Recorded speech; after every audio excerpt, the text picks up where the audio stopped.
a voluminous 886 pages. It is only through the use of this book that psychiatrists can diagnose, drug, and bill for services. In fact, the psychiatric industry currently uses the DSM to collect over $72 billion in private and government insurance money. The DSM is used to diagnose and then give a label, and the label is used for billing purposes. That's how they get paid. You have to have a term in the Diagnostic and Statistical Manual in order to then call it a disease and treat it as a disease and write a prescription for it. And so because they can vote it in, they can create, and then the drug industry can just take over and market their drugs for those new disorders. And those drugs were welcomed by psychiatry leaders because it made us real doctors. Of course, first the public had to believe that there was something wrong with them, and that that thing wrong was biochemical, and that that could then be treated by a drug which was supposed to cure all. And so it was relatively easy, I think, to say, well, look, let's start looking at mental illness as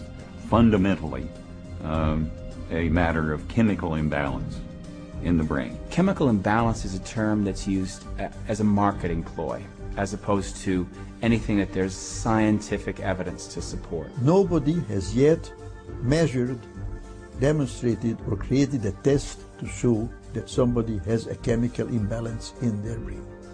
Period. How do you market a drug that restores the chemical balance or corrects a chemical imbalance? How can you do that in good conscience if you don't even know what one is? The whole myth of the chemical imbalance was created to sell drugs.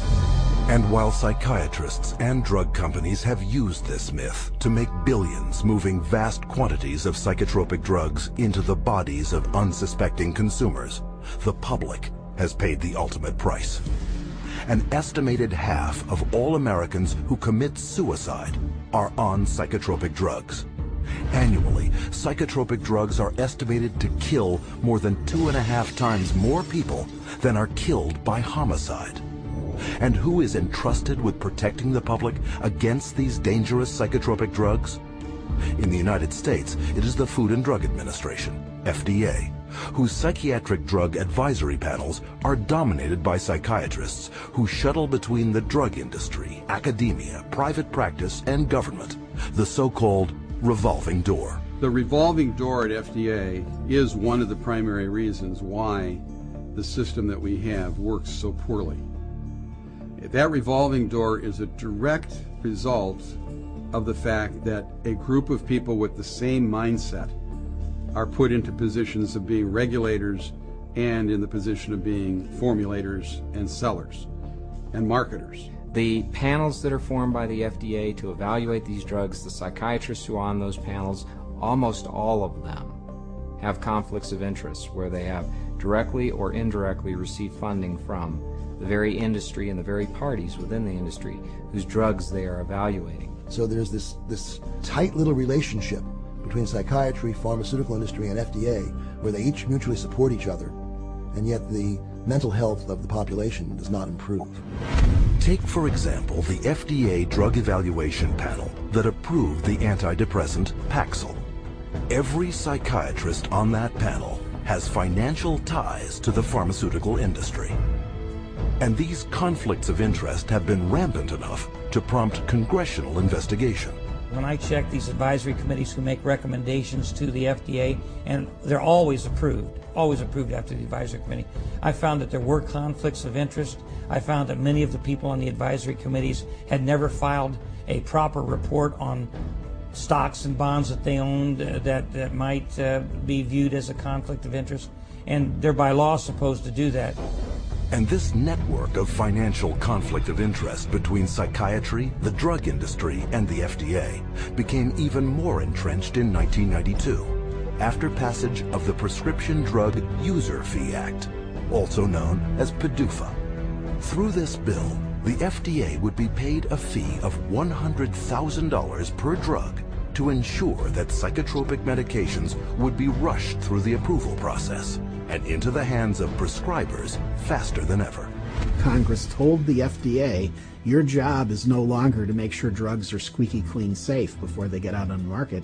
Your job now is to hurry up and get new drugs on the market faster. It acted to set the priorities of the FDA so that if there was a fee paid for a particular drug approval, it could be put on the fast track and rushed to market with less than the usual scrutiny that the FDA would give it. And this fast track has traded safety for sales.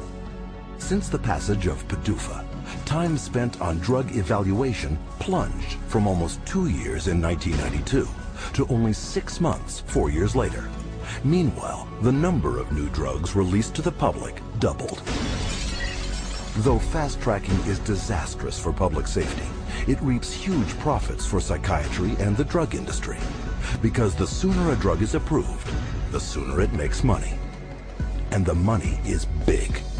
Every day, the average psychotropic drug grosses over $7.7 million. One drug, Zyprexa, rakes in almost $12 million daily. And even though FDA now charges over $1 million per new drug application, the pharmaceutical fast track shows no signs of slowing. If you look at the relationship between the FDA, the pharmaceutical industry, and the psychiatrists, there's some kind of game that they're playing there. And what is the game? Well, you could say it's money, definitely money. And when you follow the money, you realize that there is no money in health. There's big money in disease. That's why all you hear about is managing disease or treating disease. You don't really talk about curing disease. And so psychiatrists have become mainstream doctors in America. And that is because of the pharmaceutical industry. They can thank the pharmaceutical industry because they become mainstream and because they have a lot more money than they used to. And the drug industry can thank them because now they have thousands of soldiers in their army distributing these drugs to everybody. From the smallest infant to the oldest senior citizen, no one is immune from any of the hundreds of fictitious disorders invented by psychiatrists that fuel a multi-billion-dollar psychotropic drug industry. And every day, psychiatrists are casting their nets ever wider. And all it takes? Another psychiatric label.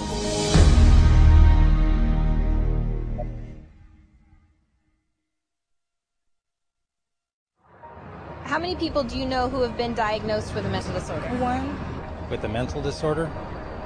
2. I'm sure a couple. I know a few. About 3 or 4 personally. Probably 4. Half a dozen? I'll say about 9. At least a dozen. I'll bet I could count 15. 20 that I personally know. My oldest son is diagnosed. My mother was diagnosed. Kid from my childhood. A friend and ex-boyfriend. Just my grandfather and cousins. A friend of mine, friends. A sister, my neighbors. 2 friends, a girlfriend. At least 1 friend. My mother, all my friends, everybody I know.